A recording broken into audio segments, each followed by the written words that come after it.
is the WrestleBread Podcast, bringing you the latest news, recaps, and analysis of AEW and WWE. Get the unique perspective from a wrestling fan of over 25 years. Here's your host, Jaydee. What's going on, guys? This is Jaydee here, and this is episode 38 of the WrestleBread Podcast. So we had a wonderful weekend between Worlds Collide and the Royal Rumble, and I just wanted to go over a few things that happened during that time. Starting out with the Worlds Collide, we started out with Mia Yim versus Kaylee. Now, I had Kaylee winning this match, which she did. It was a good match, not very exciting. There was a botchy ending. Kaylee went for a roll-up, and Mia was trying to shake her legs to pretend like she's trying to get out of the pin, and Kaylee lost her balance and eventually fell into the ropes. So a little bit of a rocky start for Worlds Collide, but other than that, this was a pretty good match. We had a good opening for Worlds Collide with Winston Churchill. He was featuring Winston Churchill, and it was mainly talking about the Imperium versus the Undisputed Era, which was the main event for that night. Starting out Worlds Collide, we had Finn Balor versus Ilya Dragunov. Finn Balor with his leather jacket and popping his collar reminds me of like a modern badass version of Grease with zero body fat, because there is no lick of fat on Finn Balor's body. Ilya had a very great showing. What I really appreciated about Worlds Collide was that not only did it display NXT superstars, but it also gave everyone a very good showing of the wrestlers from NXT UK. A lot of these wrestlers you never heard of if you do not watch NXT UK, and I really appreciated that even if someone from NXT UK lost, such as Ilya, it was still a good showing for him, so that makes you a little bit more interested to watch NXT UK if you liked what he did. Ilya did what I call a rock move, where he stood in front of Finn Balor and he kind of did that "come bring it" hand motion in front of Finn Balor's face, and then slapped the shit out of him. And then, of course, Finn Balor went and slapped him back. And then there was also a bit of a highlight where there was a bunch of series of counters. It was a pretty good paced match. This was a good match with Finn Balor pulling out the win, which is what I had predicted.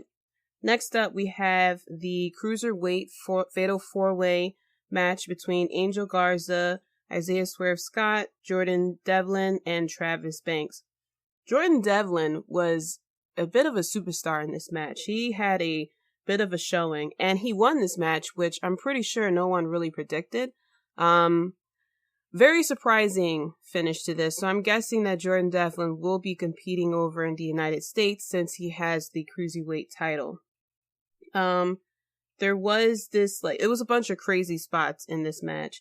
I did remember Devlin did this double backbreaker into a standing moonsault at one point. Travis Banks also got in some offensive moves as well. Devlin then also did this flip into a spinning DDT at one point. But Devlin did win the match with, after Angel Garza hits his finisher on Swerve, Devlin headbutts Angel Garza and then does his finisher, I think it's called the Devil Inside or something like that, onto Isaiah Swerve and gets the pin. And you see a bit of a stare-off between Jordan Devlin and Isaiah Swerve Scott, so maybe it's starting that type of feud for the WrestleMania season. After that, we had Mustache Mountain versus DIY, the reunion of DIY. This was a bit slow, but it did start picking up. I do appreciate the pacing of the matches when it comes to DIY, whether they're in a tag team match or they're facing off against each other. The pacing kind of starts off pretty slow and then it picks up very fast, and then it goes up and down, kind of pretty much like a roller coaster. it was a great showing between both tag teams. At the end of the day, DIY did win the match, and all four men stood in the middle of the ring congratulating each other, because it's all about, putting on a good wrestling match as well. At the end of the match, Tyler mistakenly took out Trent, and then DIY did their finisher, I believe it was. Oh no, there was a spot where DIY went to do their finisher. Trent they were going to do their finisher on Tyler Bates, and then Trent went to cover, shield Tyler. Then they still went for their finisher, and both Tyler and Trent went to do the boom and bang, and then the booming hammer, but it was a near fall. The next match was Rhea Ripley versus Toni Storm. This was surprisingly underwhelming. It wasn't as exciting as I thought it would be. It wasn't as exciting as their match was in NXT UK. So I'm a bit disappointed that, it really wasn't that great of a showing between these two women. And then comes the main event, which was the Undisputed Era versus Imperium. The match was stopped very early on a little bit due to an injury to Alexander Wolf. It seemed like it was a head injury or something like that, and I wasn't quite sure, nor did I look it up to follow up of what type of injury that he suffered. Kyle O'Reilly at one point during the match mocked Walter, and then of course Walter got tagged in and started to make fun of Kyle O'Reilly, mocking him as well. Roderick Strong was not playing any games. Roderick Strong had a very good showing. For the fact that he lost his title to Keith Lee, he still came through in this match and just showed that he's a grown man. There was an Olympic slam that was done on the tables, which took out Roderick Strong and Walter as well. And with Alexander Wolf out of the picture, it was a 4-on-3 type of match. But still, Imperium still came out with the win, stood strong, and it was a very good ending to a very good pay-per-view. And I was very excited that Worlds Collide started off very strong. Well, not started off strong, but started off a very strong weekend of wrestling as well. Now, coming to the day of the Royal Rumble, we did get some very tragic news with Kobe Bryant. I was actually at home. I ironically was not on my phone or on the computer. I was playing video games, and my brother-in-law comes in and said, "Did you hear about Kobe Bryant?" And I'm sitting here like, "What?" And he was like, "Yeah, he died." And I thought it was like one of those hoax, because that normally happens a lot of times. And he mentioned that TMZ reported it, and I didn't believe it exactly still, even though TMZ does have some credible sources. And I went to look it up on Twitter, but Twitter wasn't really displaying right. And then the news just started pouring in. I started getting all these alerts from the websites that Kobe Bryant had passed away due to a helicopter crash. And Kobe Bryant is from outside Philadelphia. He played for the Lakers. He went against Allen Iverson and the Sixers a lot of times. He played during the time that I was watching basketball pretty heavily. And I was one of those people that didn't like him, but I secretly liked him. And I always respected him. He grew up outside Philadelphia. Some people say he's from Philly. Some people say he's not from Philly. But he always had that swag that we have in Philly. And it was kind of cool that, to see how humble he is, especially once he retired. Because, when he played basketball, he had that bit of not really cockiness, but he had such a big confidence about himself that if you didn't like him, you kind of took it as arrogance. And I had a lot of respect for him. He was only 41 years old, very young, had a lot ahead of him. And then, of course, there were stupid journalists, I tell you, trying to break news first, started to say that Rick Fox was in the helicopter with him. Then it was all four of his daughters. And it was just a lot of craziness, inaccurate reporting that was going on, which is one of the biggest drawbacks about social media, is just people are trying so hard to get followers, so hard to, be popular, be viral, that they're trying to break news first. So it was a lot of things that were not true that was reported, allegedly. But to find out that one of his daughters was in the helicopter with him, I can't imagine what his wife Vanessa is going through. Not only to lose your husband, in such at a young age, but to lose one of your children. And that type of feeling, I don't wish on anyone. I don't wish on any type of parent to have to bury their own child.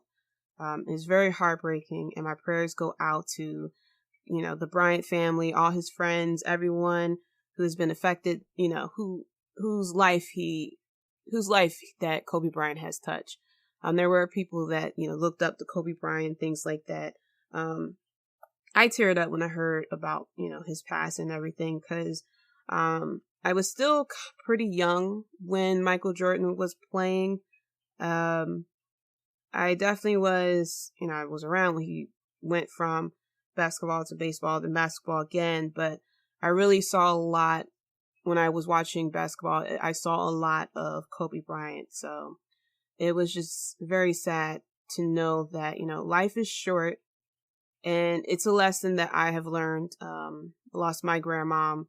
I lost cousins. I had a family of 4 cousins that was murdered last year as well. So, life is really short, and we have to cherish all of our family members, all of our friends, because you never know when it's your last day. You never know when it's someone else's last day.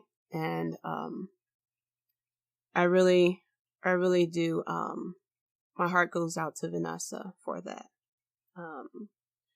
So when I found out about it, I decided to, Mick Foley had tweeted out about this too, that hopefully the magic of wrestling can kind of put a smile on our face for such a tragic day. But the Royal Rumble was pretty good. It was a lot better than I thought it would be. I had low expectations, as I said in my prediction show. Since they announced a lot of people for the Royal Rumble, I, figured it wasn't really any going to be any surprises. I really had, I guess, somewhat low expectations for this Royal Rumble. And I have to say I was pleasantly surprised. Of course, there was some matches that really didn't do so well. Surprisingly, the Daniel Bryan and The Fiend match didn't do very well. The Bayley match, Bayley versus Lacey Evans, wasn't that good as well. So I'm just going to go through the matches and just kind of, take in that we had a pretty good pay-per-view event. So starting out, we had Chad Gable versus Sheamus. I had Sheamus winning, who ended up winning. This was an okay match. It really wasn't anything special. Obviously, they don't really have much to do for Chad Gable and Sheamus right now. I'm very interested on what type of feud they're going to put Sheamus in for WrestleMania. It may be Chad Gable and Sheamus until WrestleMania, which I highly doubt, because I think Sheamus has now beaten Gable, I think twice, maybe. But basically, Sheamus has the upper hand on this match. So then the next match on the kickoff show is Andrade versus Humberto for the U.S. title.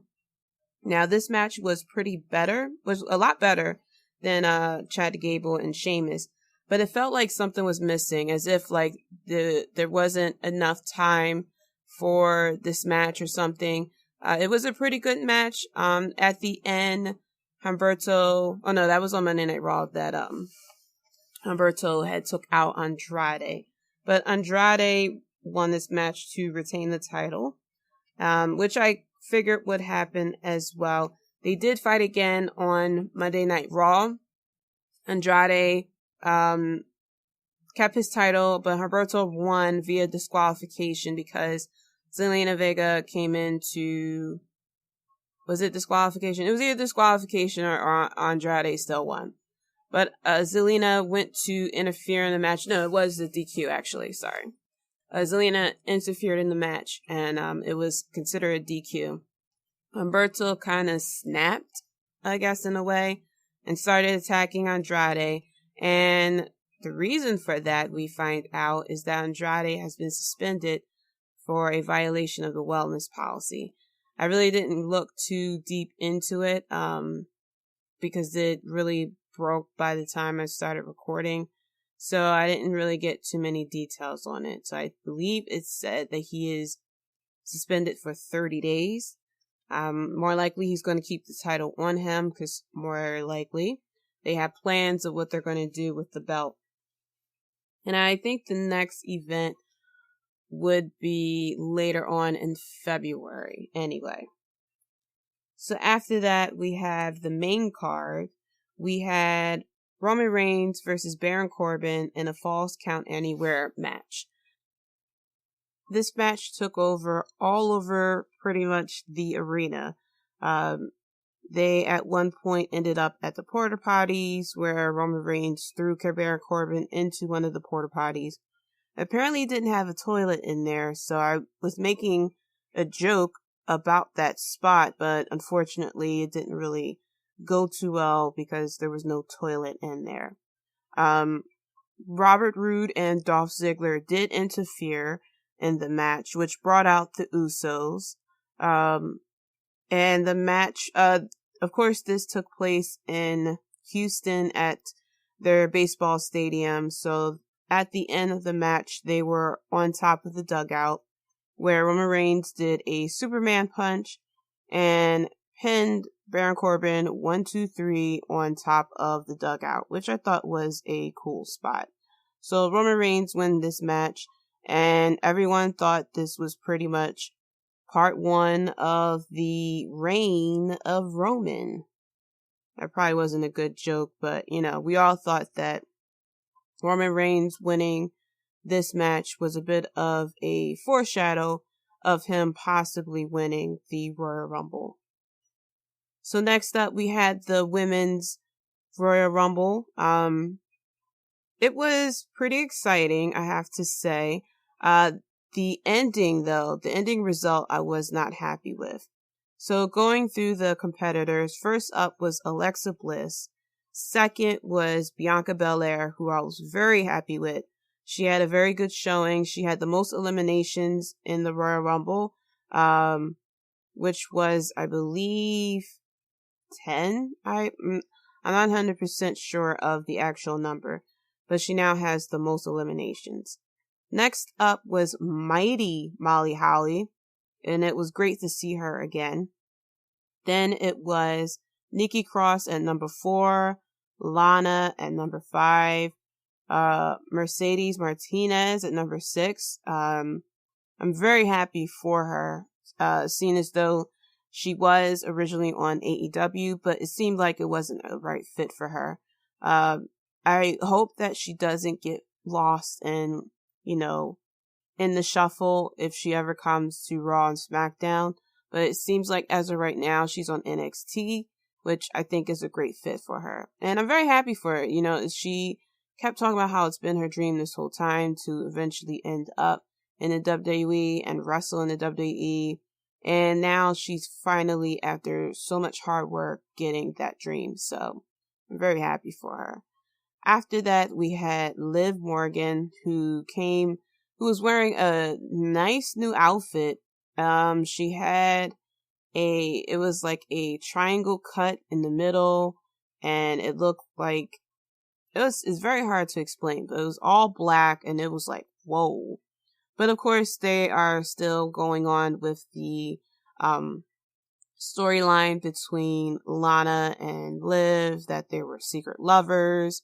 And now that Lana is married to someone else, Liv is heartbroken, which don't make any sense because Lana was married before. So maybe I'm just missing details or something, but that storyline didn't make any sense. Then afterwards, we had Mandy, who, after she almost got eliminated, she rolled off the apron and somehow landed on Otis. I don't know where Otis came from, if he was at the bottom of the ring rolling around until Mandy, was near the ropes or something, but she landed on top of him. He lifts her up, so she puts her feet down on him, so technically her feet didn't hit the floor. And then she got back into the ring. A little bit later on in the Royal Rumble, she got knocked off the apron, and then Otis caught her. So after Mandy, it was Candice LeRae, who had a good showing as well. Sonya Deville, and what caused Mandy's elimination was Sonya also got knocked off of the apron and landed on top of Mandy and Otis, and they all three fell onto the floor. So it seems like they're starting a breakup for Fire and Desire, which I'm a little disappointed about because they showed a lot of promise. Sonya Deville did talk about how they were going to do a, not really secret lovers, but that Sonya had a crush on Mandy, or Mandy had a crush on Sonya, or something like that, which really didn't pan out. But as you see, we have a bisexual or lesbian storyline with Lana and Liv Morgan. And it's more, that storyline is coming more as a comedy, of course, than it is as like a serious type of thing. After Sonya Deville at number 10, we had Kairi Sane. Then we had Mia Yim, and I was jamming to her theme again. 13 was Dana Brooke, and Dana Brooke has been noticeably getting a lot slimmer. She lost a lot of her muscle, especially in her thighs, I noticed. I don't know word really. I haven't been keeping up with her on Twitter as far as her sliding into the DMs of Batista, but they are supposed to be in the same place around WrestleMania time, so we'll see if he shows up with her at the Hall of Fame. Hopefully he does. And then at number 14, we had the return of Tamina. Who missed Tamina? I don't. I mean, God bless the person behind Tamina, but, she really didn't do what I felt she could have done as a wrestler. She was just basically either the bodyguard or she was mainly there. So next up, we had Chelsea Green as well. Number 17 was Charlotte Flair. And then number 18 was the return of Naomi, who was rocking a big afro. I loved it. She showed off her athleticism again. She really didn't miss a beat. Then at number 19, we had Beth Phoenix, who kicked ass, of course, like she normally does. There was, I believe, it was a spot in the corner during the Royal Rumble. Bianca Belair was, attacking Beth Phoenix, and Beth Phoenix snapped her head back, and it looked like she hit the ring post. And since I believe it was that spot, I couldn't see any other spot where she may have hit the back of her head, but she started to bleed from the back of her head a lot. Someone mentioned that it looked like spaghetti, and I can't get that image out of my head now. But she just kept going like a straight up badass that she is. At number 21, we had Kelly Kelly. Funny story, I was looking at Kelly Kelly and I was like, wow, Kelly Kelly looks really good for her age. Just like, I did with Molly Holly. And then I was like, what? How old is Kelly Kelly? And I looked it up on Google, and come to find out her ass is 2 years younger than me. So, yeah, that was a coming to life type of moment for me, that Kelly Kelly is actually 2 years younger than me. And I'm sitting here saying, oh, wow, she looks good for her age. So at number 22, we had Sarah Logan, who really didn't, I think she was quickly eliminated with that. Number 23 is Natalia. 24 is Zia Lee. Number 25, Zelina Vega. Number 26, Shotzi Blackheart, which I was a bit surprised that they used her for this spot. I'm missing. Oh yeah, I did say Dakota Kai at number 15. I was very surprised that they used Shotzi Blackheart. I felt like they could have used someone else. Maybe Carter. I forgot her last name. But she's a black woman with long locks. Either her first name is Carter or her last name is Carter. They could have used her. They could have used... I mean, there's a number of women that they could have used as well, but, I guess, she really didn't serve much purpose because she wasn't out there to really push the storyline that she kind of was in. The number 27 was Carmella. Number 28 was Tegan Knox. Number 29, a lot of people were upset about. It was Santina Marella. And a lot of people were upset that Santino took this spot because people were looking for Sasha Banks, including myself. Once it ended, I realized there was no Sasha Banks there. People were saying that she was injured, but, still, they could have gave this spot to one of the other legends. We could have saw Trish Stratus again. I doubted that. We could have seen Lita, Victoria. You could have asked any one of the women back. Hell, you can ask one of the Bellas to come back. It could have been a quick elimination or something. But at least, they could have easily brought one of the legends. But they had to, throw that in there because the Royal Rumble needed a comedy spot. So Santina came down to the ring. Beth Phoenix was there. And of course, Beth Phoenix and Naomi are sitting there staring at Santina, who went to leave, I think it was. And Natty was standing behind him. And so he looks at Natty. He looks at Beth Phoenix. He takes a deep breath, takes out a sock, and took out the Cobra, looked at the women again, and then did the Cobra to himself and went over the top rope. Now, mind you, during this time, Naomi was almost eliminated, but she jumped to the barricade and she went to the announce tables and she was standing there like she was going to jump clear from the announce tables to the ring. And I'm sitting here like, if she can make that jump from the announce table to the ring, she really should be in the Olympics. But she eventually took off one of the covers to the announce table and kind of used it more like a surfboard almost, and kind of like a plank, because she kind of walked over it. And then number 30 was Shayna Baszler, who was my pick and was a lot of people's pick. And we got down to the final four, which was Shayna Baszler, Natalya, Beth Phoenix, and Charlotte Flair.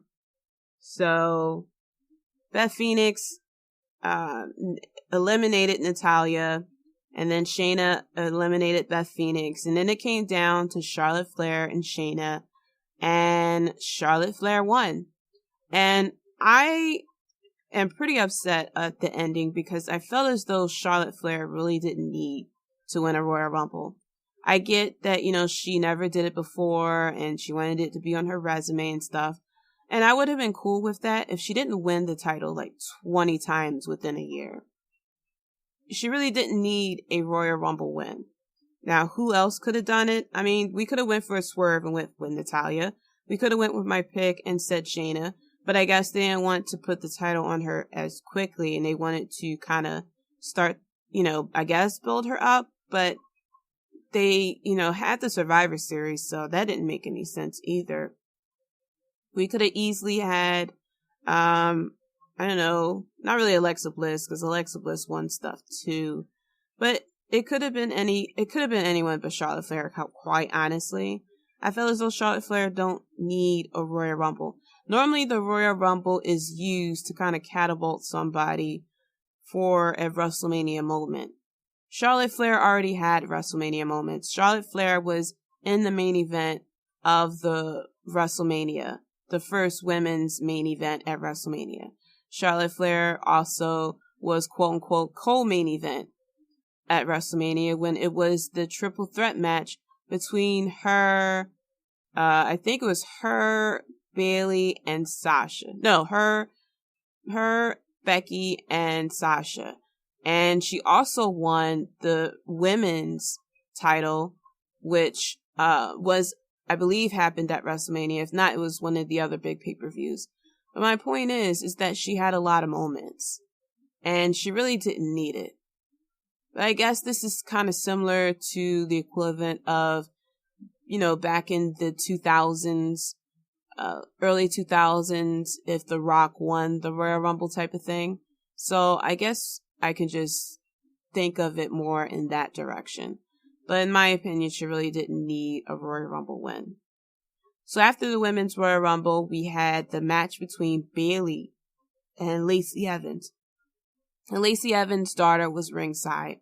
And Bayley was walking down the ramp like, she found out her dog died or something. Or like, I was sitting there like it's almost like a walk of shame or something. Like, she looked miserable walking down the ramp. So, I don't know, maybe she was sad because of Kobe Bryant. Or maybe it was something else. But this match was very underwhelming. Lacey Evans showed that she wasn't ready.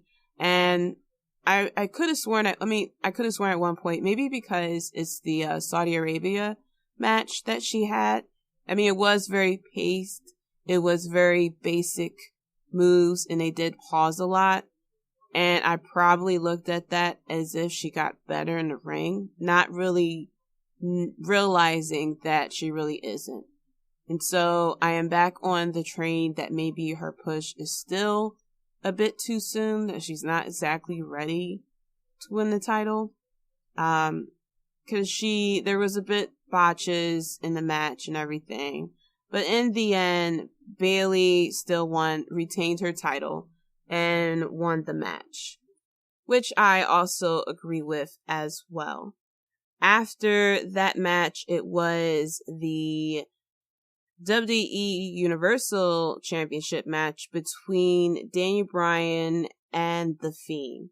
Now, I had a swerve that possibly Daniel Bryan would win this match, and I had that slight idea until The Fiend came out with his custom title, and I said, okay, that means The Fiend is winning, because why would Daniel Bryan win that custom title?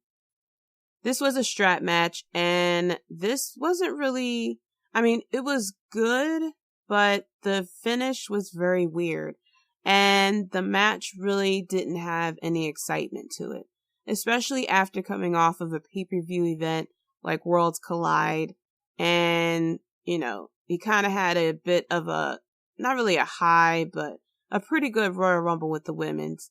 This title match was not really exciting at all. And it's a shame because normally with Daniel Bryan, it's a lot of excitement with his matches, and especially with The Fiend. Daniel Bryan got beaten a lot with that strap. And so did The Fiend, but of course The Fiend did his thing where he kept getting hit and he just no-sold it at all. But yeah, this match was very underwhelming. I don't know if they're going to continue this feud or not, but if they do plan to continue this feud between Daniel Bryan and The Fiend, they really need to do something to switch it up because that match wasn't pretty. It wasn't as exciting. And then towards the end, it was as if they ran out of time for the match because after, a lot of back and forth and The Fiend getting offense in and then Daniel Bryan getting offense in, then out of nowhere, The Fiend went and did the mandible claw. Daniel Bryan laid out, and then it was a count, 1, 2, 3. So it was just like, okay, that kind of came out of nowhere. But The Fiend still retains. He was wearing his custom $7,000 belt. I don't know anyone who had brought that belt yet, but God bless you if you did. So after that, we had Becky Lynch versus Asuka, and I would have loved for Asuka to win the title, but storyline wise, it made sense for Becky to retain her title. this was a good match. It was a lot of back and forth between Asuka and Becky Lynch. Yeah, a little bit of Kairi Sane, especially with her cheering on Asuka from the ringside. But I don't know. It just feels like, these feuds with Becky Lynch is starting to slowly dwindle. And it looks like more likely it will be Becky Lynch versus Charlotte Flair at WrestleMania. So they're building up, between John Cena and Randy Orton part 2 type of situation. Or part 2000 in situation. So after that, we had the Street Profits backstage, who was talking about the men's Royal Rumble and, oh my goodness, not Montez Ford, but I think his Watson, or I forgot or Dawson. He was beatboxing a lot of the wrestlers' theme, and it was pretty good. But when I saw them back there, I mean, they're hilarious, of course, but it just makes me think of the Monday After Weekend update skit. And hopefully it's the last one that they do, but if we keep seeing them backstage and, laugh at it and everything, it's like, what else are they going to put out there for us? So after that comes the men's Royal Rumble, where Mr. Brock Lesnar enters at number 1. Now, one thing that they haven't done leading up to the Royal Rumble was to quote unquote run the numbers of the Royal Rumbles. And I love those little commercial promo packages that they do. And they used to run the numbers like maybe 2 weeks out from the Royal Rumble, but for some reason they didn't do it until during the Royal Rumble. So some of the numbers that I pulled was, the Royal Rumble had 1,070 competitors. Braun Strowman, as of, leading up to the Royal Rumble, had the most eliminations with 13. Rey Mysterio had the longest amount of time in the Royal Rumble with 62 minutes and 12 seconds. There are 7 multi-winners of the Royal Rumble, but only one person won the Royal Rumble 3 times, and that was Stone Cold Steve Austin. And since the inception of the WWE Network, the Royal Rumble pay-per-view events have been viewed 64 million times. And so leading up to the Royal Rumble, I was watching a few of the segments from past Royal Rumbles. Some funny things that, for some reason, I never watched the first Royal Rumble once I got the WWE Network. And so if you ever wondered, the first match of the Royal Rumble, of the first Royal Rumble, was Rick Rude versus Ricky Steamboat. And that was a pretty good match, I have to say. Now, some people may find it boring if you compare it to today's standards because it wasn't a lot of flipping or anything like that. But it was a lot of what I like to call wrestling story being told in it. The bad guy, wanting to take down the good guy. And so it was a lot of, holds. It was the test of strength that they normally do as well. And then after that was a 11-minute segment of, I believe his name was Dino, trying to break the world record for bench pressing. And the body, Jesse Ventura, had helped him, of course, quote unquote, lift up the bar. We had Vince McMahon on commentary, so that brought back a lot of nostalgia. But I didn't watch I didn't watch the actual Royal Rumble match. I flipped it then to Royal Rumble 1992, and it was the Royal Rumble before I started watching wrestling. With this Royal Rumble, the WWF at that time championship was on the line, and Ric Flair, of course, was being Ric Flair, talking a lot of shit about how he was going to win and everything. So he became pretty much public enemy number 1. Bobby Heenan was the commentator during this Royal Rumble, along with Gorilla Monsoon, who is one of the best pairings of commentators in WWE history. Bobby the Brain Heenan was on Ric Flair's side so heavily. Ric Flair entered the Royal Rumble at number 3. Bobby Heenan was shouting no, no, no. And then throughout the whole pay-per-view event, Bobby Heenan was checking up on Ric Flair. Not really checking up on him, like going up to him, but really keeping an eye out to see where Ric Flair was so he wouldn't get eliminated. It felt like he had like money down on Ric Flair or something. And then I skipped to Royal Rumble 1994, where we had The Undertaker versus Yokozuna in the casket match. And I was talking about, with some friends of mine and family members of how that Royal Rumble match freaked me out. It was a casket match, but, it was the first time that they opened up the urn to reveal what was inside. And it was a green smoke gas type of thing coming out of it. But it wasn't like it was just like a little poof, and, the smoke was gone. No, the smoke was coming out that urn for like at least 10 minutes. It had to be. And they were saying how the power of the Undertaker was leaving and stuff. And so Yokozuna had like maybe 10 people to help him win the match. 10, 15 people help him win the match. So they got the Undertaker into the casket, they locked it, and they rolled it down in celebration. And then the Undertaker's theme goes off, and he appears on the screen, which it looks like it was a camera inside the casket. And then you heard the gongs, and then on one gong, he like turned his head really quickly with his eyes like straight wide open. And he said a little speech, basically, the spirit of the Undertaker cannot be extinguished. It lives in all mankind. And it said, soon everyone will witness the rebirth of the Undertaker. And he says, I will not rest in peace. And then he kind of like dies, basically, from my point of view back then.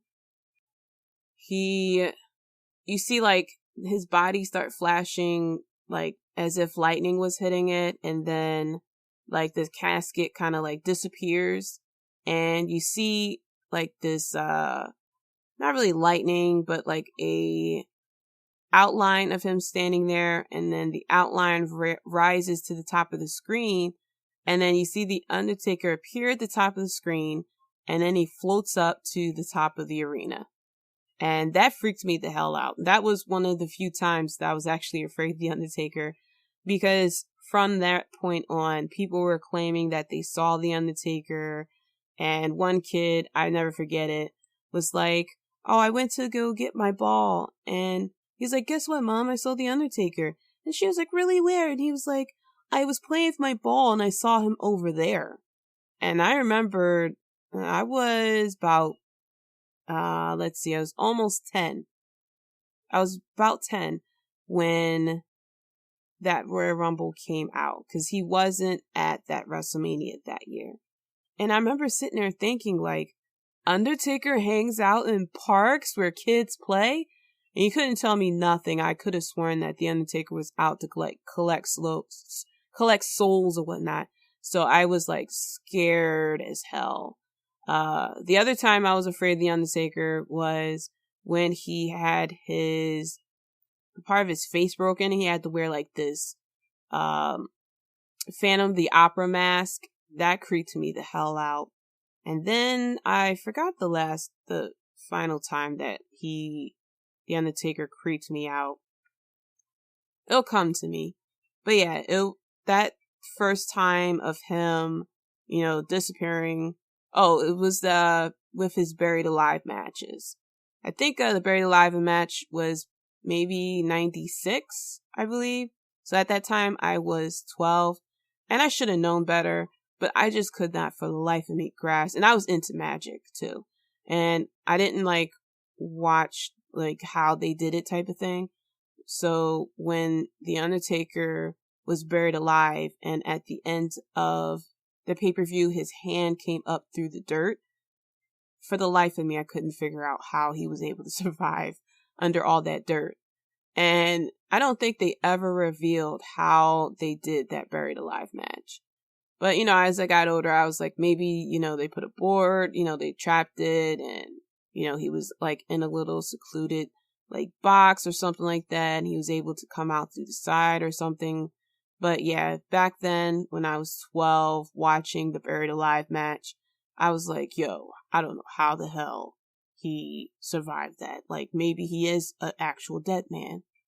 And then there was little instances where he kind of like creeped me out, and I would get like, not really PTSD, but a little bit of flashback of how like The Undertaker is kind of like, he could just disappear, can't be killed type of thing. But then after that, that's when, after I was done watching Royal Rumble 1994, that's when the kickoff show came on. So I wasn't really able to watch a lot of the past Royal Rumbles. I'll probably do something a little bigger next year, kind of do a podcast episode about past Royal Rumbles and stuff like that. So, but it's always cool to kind of like look back at, Royal Rumbles of the past. So coming to the Royal Rumble for 2020, we had a very unique, and I have to say one of the best Royal Rumbles as of recently, because it had everything that I liked in a Royal Rumble. It had legends, it had surprises, it had, it gives you a reason to root for. I liked the winner. It was something different. It felt fresh, This year's Royal Rumble felt so good. It was something different. It was exciting. Yeah, the first half people didn't like, but after I really thought about it, I slept on it. The whole thing made sense.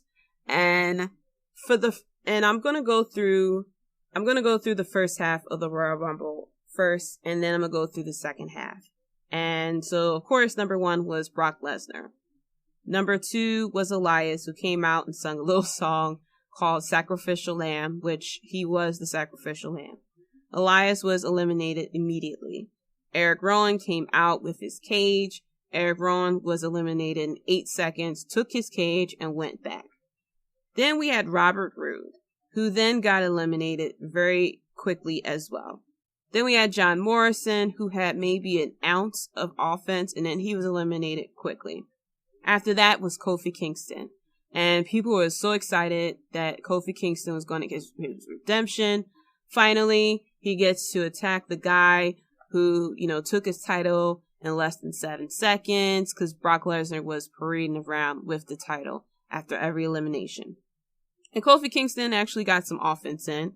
And as they were fighting, out comes Rey Mysterio. So everybody's like, oh wow, it's 2v1.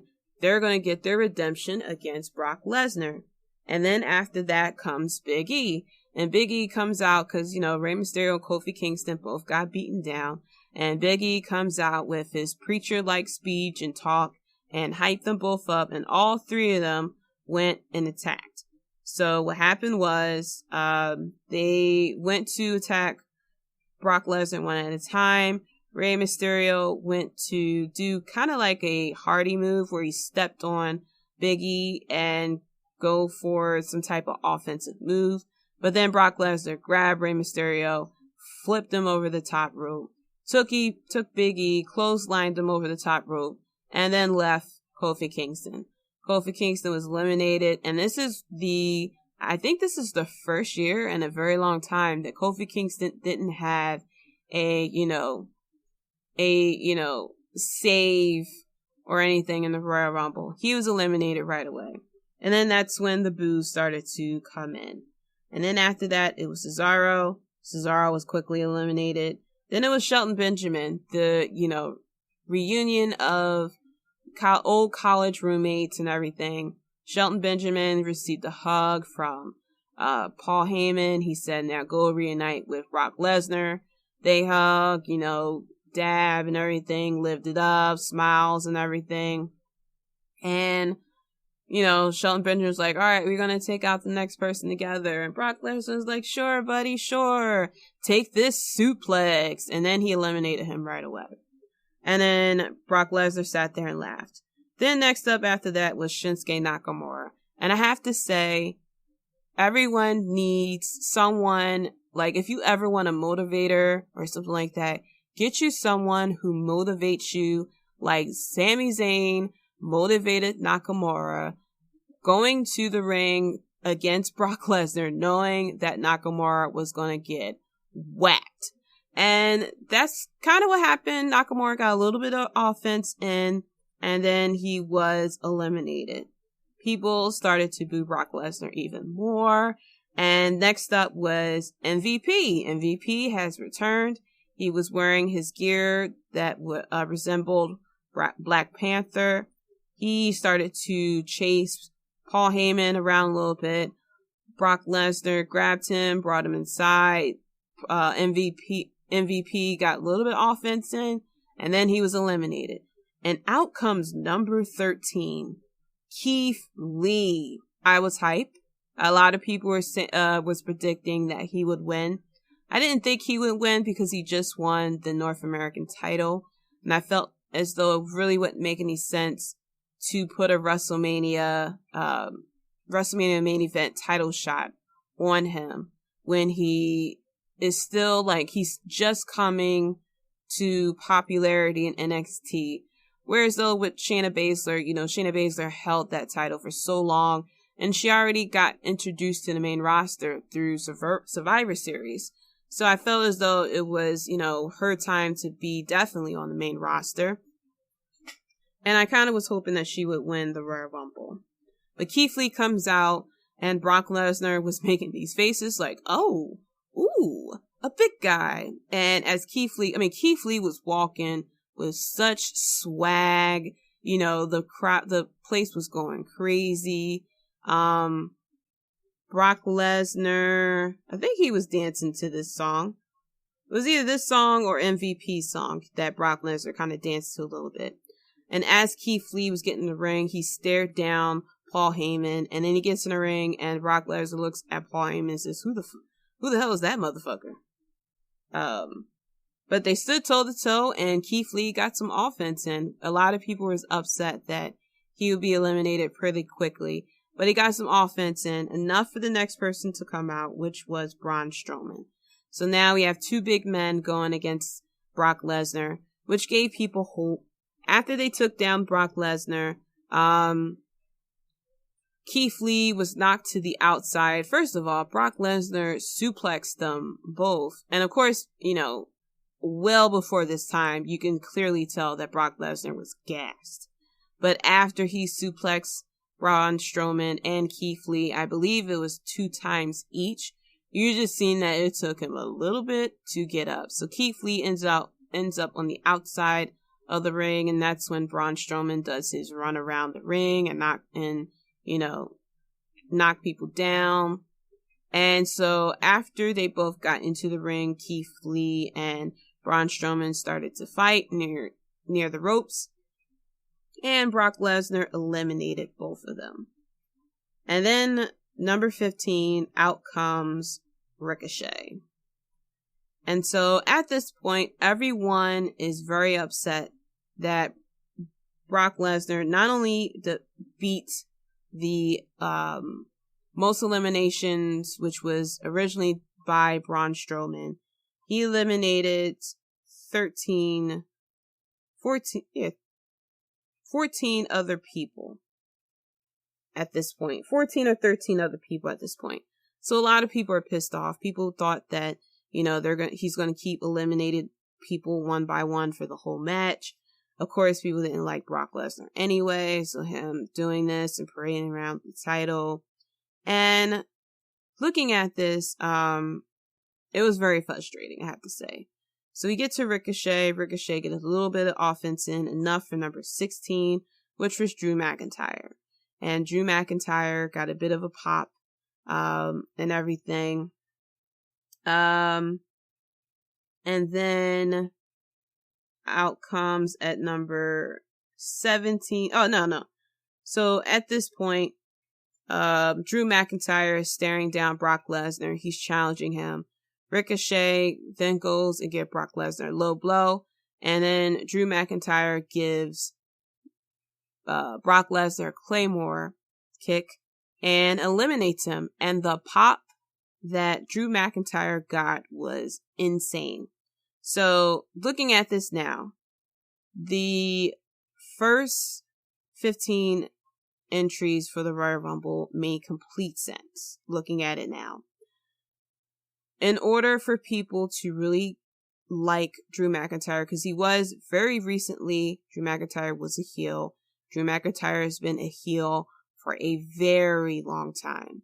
So in order for him to be, to have his WrestleMania moment and eventually go against Brock Lesnar for the title, he had to be liked. Because if you have, a heel versus Brock Lesnar and the majority of people are not like in Drew McIntyre's corner, that matchup wouldn't work at all because nobody would really care about it. So, in order for people to finally take Drew McIntyre as a face and to build him up strong to go against Brock Lesnar had to show dominance. And yes, they used John Morrison, unfortunately, was eliminated pretty quickly. Would we have liked for him to get more offense in? Yes. We had liked for him to come in later on in the Royal Rumble and actually show off a lot of his, athleticism and everything and give us the nostalgia. Yes. Could had someone like Carl Anderson or Dolph Ziggler had taken John Morrison's spot? Of course. But in order for us to hate Brock Lesnar, they had to use our favorites. Pretty much, if you really think about it, it was a very short period between number 5, number 11, including number 13, of people who we believed would have beat Brock Lesnar. Starting out with John Morrison was a crowd favorite. Kofi Kingston to get his redemption for his title loss everyone was mad about. Rey Mysterio because everyone loves Rey Mysterio. Big E, people thought that, Big E was big enough to take on Brock Lesnar. And Big E actually did his, actually was able to pick up Brock Lesnar pretty easily. Shout out to him. Cesaro, the Swiss Superman that everyone loved. Shelton Benjamin, who was the old college roommate of Brock Lesnar and who people thought would beat Brock Lesnar, later on in time. Shinsuke Nakamura, who is such a darling. Everyone loves him. And then going on to Keith Lee and Braun Strowman. So they had to build up Brock Lesnar not only as powerful, but for us to actually hate his guts. So that when Drew McIntyre was eliminated, Drew McIntyre immediately became a face and became a favorite for the Royal Rumble. So after that, we had The Miz. We had AJ Styles, who was actually eliminated earlier than he was supposed to be. I believe it was a spot where he landed very oddly on his shoulder, and he pretty much was taken out in the Royal Rumble. After that, we had Dolph Ziggler, Carl Anderson, and then number 21 was fucking Edge. I was so happy to see him. First of all, his theme to me is what Batista's theme is to Xavier Woods. I listened to that theme, going to work, leaving from work, stuff like that it's on Spotify. First of all, everyone remembered his retirement 9 years ago, the retirement speech that, you knew that he had a lot of potential. He wasn't ready to retire. He didn't want to retire. He stuck around. He did podcasts. He did a lot of interviews. He did things on WWE Network. So you can clearly tell that he loves wrestling. He loves being around wrestling. And it just pained him to have to sit around and see everything that's going on and know that, you can't really participate. And it's pretty much the same thing with Daniel Bryan. So seeing Edge and everyone popped. I mean, it was the biggest surprise. I loved it. I love surprises when it comes to the Royal Rumble. And people always wonder, well, how do you know if you're over? Listen to that reaction when Edge came out. Edge was tearing up. I was tearing up because it's so special that, 9 years later, he's finally able to step back in the ring. He thought 9 years ago that he'll never be able to wrestle again. And come to find out, there he was. So number 22 was Baron Corbin. Number 23 was Matt Riddle, which people was very excited to see as well. Then we had Luke Gallows. Then we had Randy Orton. And we got a rated RKO reunion as well. And there was a little spot where Randy Orton looked like, of course, being the snake that he is, was going to attack Edge. Edge turns around and says, hey, focus, don't attack me. Let's attack this person. Randy Orton says, okay. And then Edge eliminates him. And I like the fact that it really didn't cause like immediate bad blood between the two, because Edge was sitting there was like, I know you better than anything. And Randy Orton was like, come on, I wasn't going to do anything. So I appreciate that. And I wouldn't mind another reunion of Rated RKO either. So after that, we had at number 26, Roman Reigns. We had Kevin Owens afterwards, Aleister Black, Samoa Joe, and Seth Rollins. And of course, with Seth Rollins being who he is, he brought out Buddy Murphy and AOP as well. And they interfered to have KO and Samoa Joe eliminated. They also then eliminated Seth Rollins.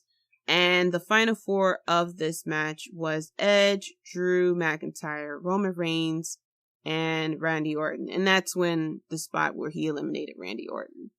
And then we had Roman Reigns and Edge on the apron going fist by fist.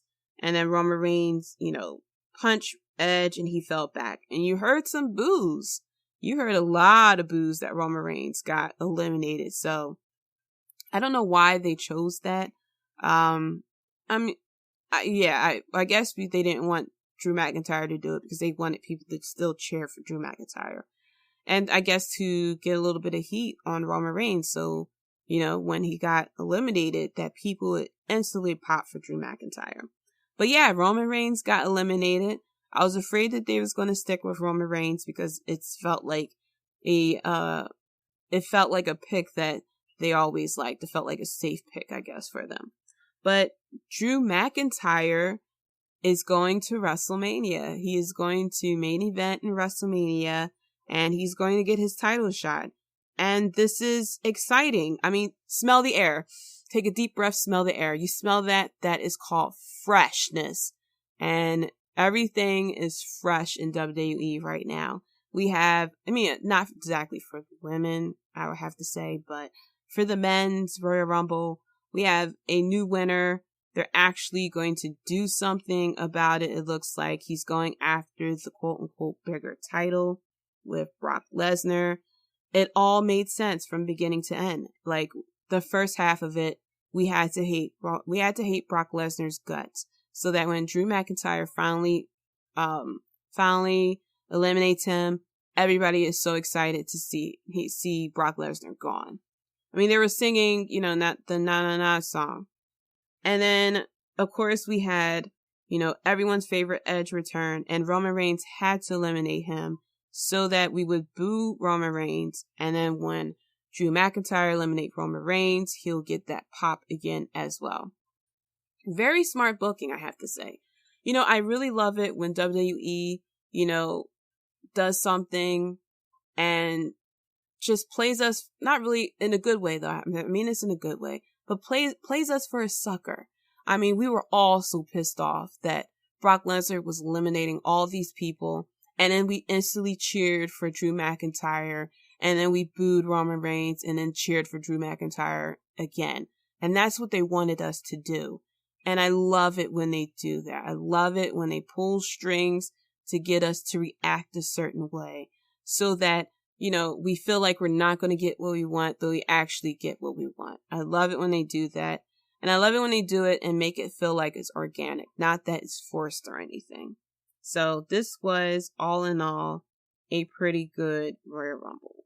I'm glad that my picks for the men's Royal Rumble wasn't correct. I had Roman Reigns winning it, but it was actually Drew McIntyre. And I'm very happy for him. After the Royal Rumble, they interviewed him about his thoughts on it. And he actually broke kayfabe and kind of went out of character and talked about how, when wrestlers are on the road, their spouses are the ones who have to, hold down the fort and, take care of kids, take care of household and everything. And so he dedicated his WrestleMania run to his wife. which I thought was very sweet. But yeah, this makes me very excited. Of course, we have another Saudi Arabia event in the end of February. I think it's Super Showdown. I'm not 100% sure. But we really don't need a Saudi Arabia pay-per-view event in the middle of WrestleMania season. We really don't. But there's going to be NXT TakeOver Portland coming up very shortly. I think it's Fastlane in February. And then March is Elimination Chamber, which takes place in Philly this year. I might just wait till last minute to get tickets like I normally do and get them. And then it is WrestleMania week, and I can't wait for it all. But thank you so much for listening. That's it for the WrestleBread podcast. Be sure to follow me on Twitter at Jaydee Talks. That's JAYDEE Talks. And be sure to follow the podcast at WrestleBread as well. I'll be tweeting some more during the Monday Night Wars. I'll more likely be watching NXT more than AEW. And then we have SmackDown coming up. And then we're on the road to WrestleMania, one of the most exciting times of the year. We have football ending as well. I'm going to predict that I'm hoping that Kansas City wins. Andy Reid really deserves a Super Bowl win. He's been working hard for so long. He's come close and everything. And someone had pointed out that, we all know that Andy Reid does a lot better after a bye week. And guess what? This is technically a bye week because they didn't have to play, and they have more time to strategize and everything. The only difference is this is the Super Bowl, but I'm rooting for Patrick Mahomes and Kansas City to get their win. I think this is going to be a pretty good Super Bowl. I don't really have anything planned as far as people coming over, nor do I have anything planned about food. So I guess I gotta figure that out because everyone wants to eat while Super Bowl is on. So tweet at me who you think is going to win the Super Bowl. Let me know your thoughts about the Royal Rumble. And let's have an exciting WrestleMania season. Go Drew McIntyre. I guess we have to come up with a name because we had Kofi Mania. So I guess we have to come up with something for Drew McIntyre. We'll see what the fans come up with. I'm sure it's going to be something clever. But until next time, guys. Peace. Thanks for listening. If you enjoyed the show, be sure to subscribe and leave a review. Check us out at WrestleBread.com and subscribe to WrestleBread on YouTube for more breaking news and JD's opinions.